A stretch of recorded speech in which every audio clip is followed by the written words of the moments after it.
പക്ഷേ ലോക്സഭാ സ്പീക്കർ ഓം ബിർളയ്ക്കെതിരെ നീക്കവുമായി പ്രതിപക്ഷം. ഓം ബിർളയ്ക്കെതിരെ അവിശ്വാസ പ്രമേയം നോട്ടീസ് നൽകാനാണ് ഇന്ത്യ സഖ്യത്തിന്റെ നീക്കം. സർക്കാരിനെതിരായ പ്രതിഷേധ പരിപാടികൾ ചർച്ച ചെയ്യാനുള്ള യോഗത്തിന്റെ തീരുമാനമനുസരിച്ചാണ് ഇന്ത്യ സഖ്യത്തിന്റെ നടപടി. ബൽറാം നുരങ്ങാടി ഒരു ചേർന്നു. ബൽറാം, അവിശ്വാസ പ്രമേയ നീക്കം എന്തുകൊണ്ടാണ്? അത് കുറച്ച് ശക്തമായ നീക്കവുമാണ് ബൽറാം. ഹാഷ്മി, തീർച്ചയായും ശക്തമായ ഒരു നീക്കത്തിനായി തന്നെയാണ് പ്രതിപക്ഷം തയ്യാറെടുത്തിരിക്കുന്നത്.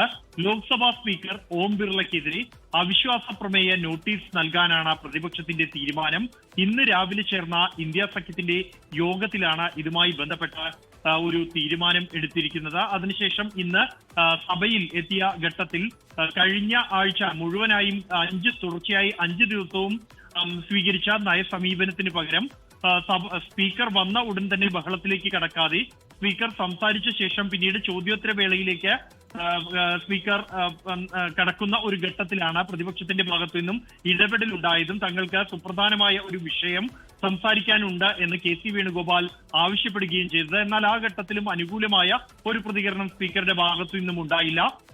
ഈ സ്പീക്കർക്കെതിരായ ഈ നീക്കത്തിന് പിന്നിൽ തുടർച്ചയായി സ്പീക്കർ പ്രതിപക്ഷത്തോട് പക്ഷഭേദപരമായി പെരുമാറുന്നു എന്നുള്ള ഒരു ആക്ഷേപം പ്രതിപക്ഷത്തിനുണ്ട്. അത് രാഹുൽ ഗാന്ധിയെ സഭയിൽ സംസാരിക്കുന്നതിന് അവസരം നിഷേധിക്കുന്ന ഘട്ടത്തിൽ അദ്ദേഹം ഈ കാരവൻ മാഗസിനിലെ ഈ ലേഖനം സംബന്ധിച്ച് ആണ് താൻ സംസാരിക്കുന്നത് എന്ന് പറഞ്ഞ ശേഷവും അദ്ദേഹത്തെ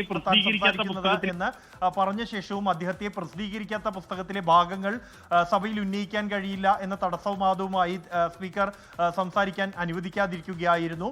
ഇതോടൊപ്പം തന്നെ പല ഘട്ടങ്ങളിലും സ്പീക്കറുടെ ഭാഗത്തു നിന്നും ഇത്തരത്തിലുള്ള ഇടപെടലുകൾ ഉണ്ടാകുന്നു എന്നുള്ളതാണ്. കഴിഞ്ഞ ദിവസം ഒപ്പം തന്നെ സ്പീക്കർ അതിഗുരുതരമായ ആരോപണം പ്രതിപക്ഷത്തിനെതിരെ ഉന്നയിച്ചു. പ്രധാനമന്ത്രിയെ ആക്രമിക്കാൻ പ്രതിപക്ഷാംഗങ്ങൾ, കോൺഗ്രസിന്റെ അംഗങ്ങൾ പദ്ധതിയിട്ടിരുന്നു എന്ന് അദ്ദേഹം സഭയിൽ പറഞ്ഞു. ഇത്തരത്തിൽ തുടർച്ചയായി സ്പീക്കർ പ്രതിപക്ഷത്തെ ഉന്നം വെച്ചുകൊണ്ട് പരാമർശങ്ങൾ നടത്തുന്നു, പ്രതിപക്ഷത്തിന് സംസാരിക്കാൻ അവസരം നൽകുന്നില്ല തുടങ്ങിയ കാരണങ്ങൾ ചൂണ്ടിക്കാണിച്ചുകൊണ്ടാണ് സ്പീക്കർക്കെതിരെ ഇത്തരത്തിലൊരു കടുത്ത നീക്കത്തിന് പ്രതിപക്ഷം തയ്യാറെടുത്തിരിക്കുന്നത്. സ്പീക്കർക്കെതിരെ അവിശ്വാസ പ്രമേയ നോട്ടീസ് നൽകണമെങ്കിൽ 100 എംപിമാരുടെയെങ്കിലും ഒപ്പ് ആവശ്യമാണ് ആ പ്രമേയ നോട്ടീസിൽ. ഇതോടൊപ്പം തന്നെ 14 ദിവസത്തെ മുൻകൂർ നോട്ടീസും ഇതിന് ആവശ്യമാണ്. എന്തായാലും ഈ സഭയുടെ ബജറ്റ് സമ്മേളനത്തിന്റെ ആദ്യ സെഷൻ ഈ 13-ാം തീയതി സമാപിക്കുകയാണ് എങ്കിൽ പോലും സ്പീക്കർക്കെതിരായി ഉടൻ തന്നെ നോട്ടീസ് നൽകാൻ തന്നെയാണ് പ്രതിപക്ഷത്തിന്റെ തീരുമാനം. ഈ ബജറ്റ് സമ്മേളനത്തിന്റെ 2ാം പാദത്തിലേക്ക് കടക്കുന്ന ഘട്ടത്തിലാണ് എങ്കിലും അത് പരിഗണിക്കപ്പെടുന്ന ഒരു സാഹചര്യം ഉണ്ടാകും. സ്പീക്കർ തുടർച്ചയായി പക്ഷഭേദപരമായി പ്രതിപക്ഷത്തോട് പെരുമാറുന്ന ഒരു പശ്ചാത്തലത്തിലാണ് ഇത്തരത്തിലുള്ള ഒരു കടുത്ത നീക്കത്തിന് തന്നെ തയ്യാറെടുക്കുന്നത് പ്രതിപക്ഷം. നേരത്തെ രാജ്യസഭാ അധ്യക്ഷൻ ജഗ്ദീപ് ധങ്കറിനെതിരെയും പ്രതിപക്ഷം അവിശ്വാസ പ്രമേയത്തിന് നോട്ടീസ് നൽകുകയായിരുന്നെങ്കിലും ഉപാധ്യക്ഷൻ അത് തള്ളുകയായിരുന്നു.